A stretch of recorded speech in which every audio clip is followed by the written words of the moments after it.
Hi, this is Nick from Raise3D, and welcome to your E2 demo. The E2 is an IDEX machine that has a build volume of 13 inches by 9.4 inches tall and 9.4 inches back, or 330 millimeters across and 240 by 240. As an IDEX machine, the E2 has two independent printheads. It'll use the left printhead primarily for single color printing, or if you go ahead and engage the right printhead, it'll park the left printhead in its original position and then use the right printhead for dual color and dual material. It is also capable of duplication and mirror mode printing, where it'll use both heads simultaneously along the x-axis to produce two parts within the same printing time. The E2 has a flexible build plate, whereas the Pro Series had a rigid solid plate. Flexible plate means that you can go ahead and bend the entire platform to get parts off quick and easy. The E2 also has numerous print recovery features, such as independent filament runout sensors for each print head, and power loss recovery. So if the machine loses power in the middle of a print, once you turn it back on, you can go ahead and tell it to resume the print from where it lost power.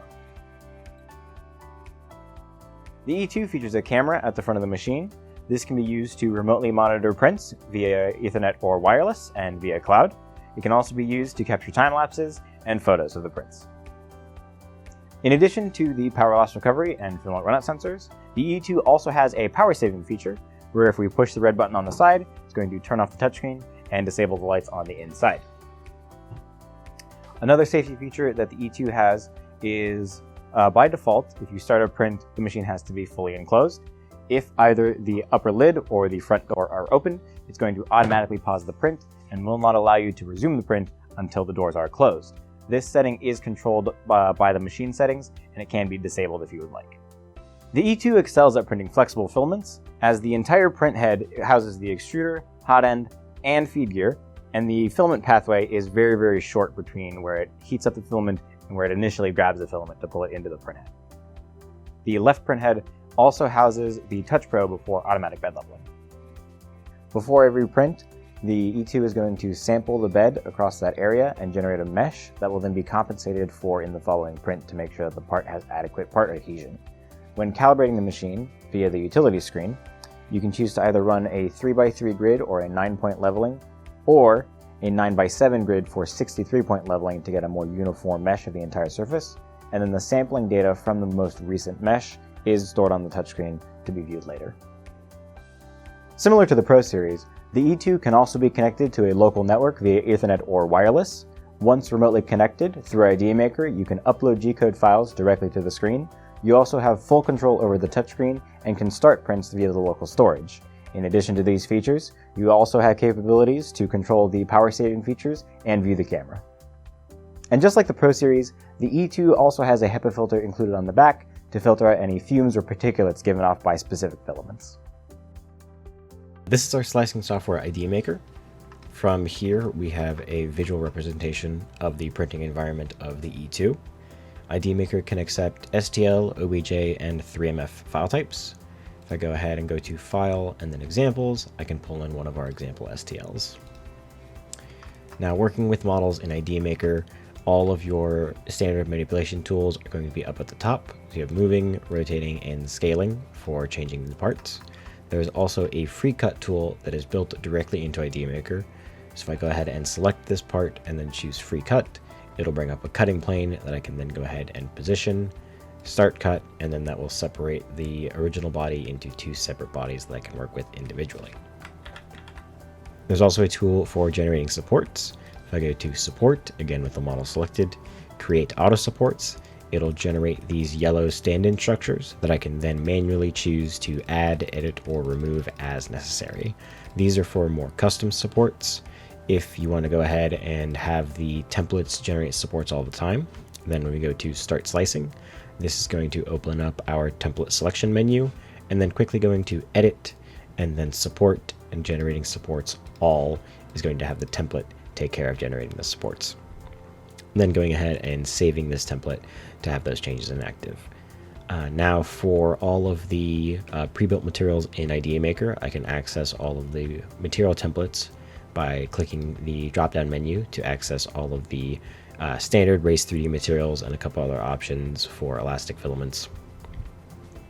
If I go ahead and select a material, There are going to be 3 default templates that are pre-built into ideaMaker, and they vary in terms of layer height. The speed setting has a layer height of 0.25 millimeters, standard runs at 0.2, and then high quality goes down to 0.1 millimeters. If I go ahead and slice using the speed template, it's going to go ahead and give me an estimated print time, the estimated amount of material, and the estimated price. And this price is going to be based off of the filament profile itself. So if I click the gear icon, it'll bring up the filament settings, and the price and other information about the filament will be here. Going ahead and checking out the preview of this part is going to give me a color-coded breakdown of everything that would be printed.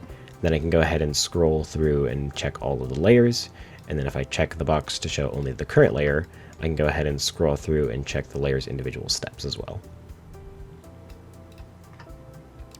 There are a few other views for the preview. From the drop-down menu here, I can change it from the color-coded structure to the extruder color if this had dual prints, or speed for a print that has varying speeds, and layer heights for a part that has varying layer heights. For running dual prints, I can either go ahead and select a model, and then using the view tool, designate whether or not it should be printed with the left or right extruder. And then for printing with parts and supports dual printing, if I go back into a template and then go to support, I can choose to designate the support to use the left or right extruder, and then same for the platform editions as well.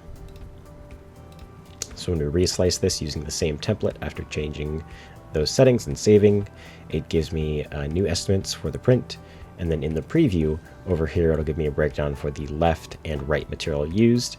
And then changing this to extruder color, I can verify that yes, each model is being printed with the nozzle that it should, and the supports and platform additions have been changed to the right extruder. Now, for the other modes, just as a quick estimate on printing, if we go ahead and restore defaults, that's going to change the template back to a clean install of ideaMaker. Going ahead and generating supports again. The print time on the speed template, we're looking at about 2 hours. And changing that down to the standard template, which is running a slightly lower layer height. Again, I'll make sure that supports are enabled. Going ahead and running the slice on this, we're looking at about 2.5 hours. And then again, for the high quality template, which is going to be double the amount of layers than the standard template, having it at half the layer height.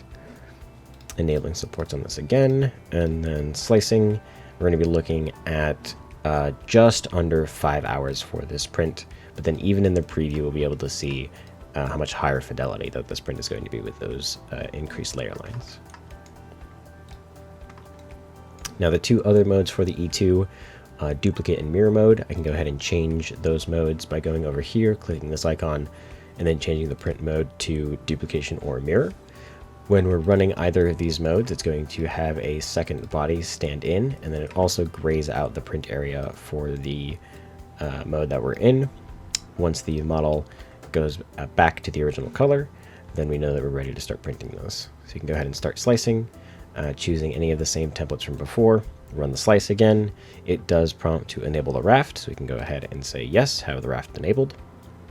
And then once we run that print preview again, it is going to give us a single preview of the part, but we do know that the left and right extruders are being used with the filament estimates, so it will be producing 2 of these parts simultaneously. Now, for any materials that are not already built into ideaMaker, we do have a resource available on our website. This is going to be the Open Filament program from resources down to the OFP. This is where we will publish settings for any third-party materials that we internally test, so that way you can go ahead and download them and then import them into your own versions of ideaMaker for your own use. If you have any other questions on the E2 or the Pro2, or just want to ask us something about filaments or anything else in general, you can go ahead and reach out to us at inquiry@raise3d.com or call us at 888-963-9028.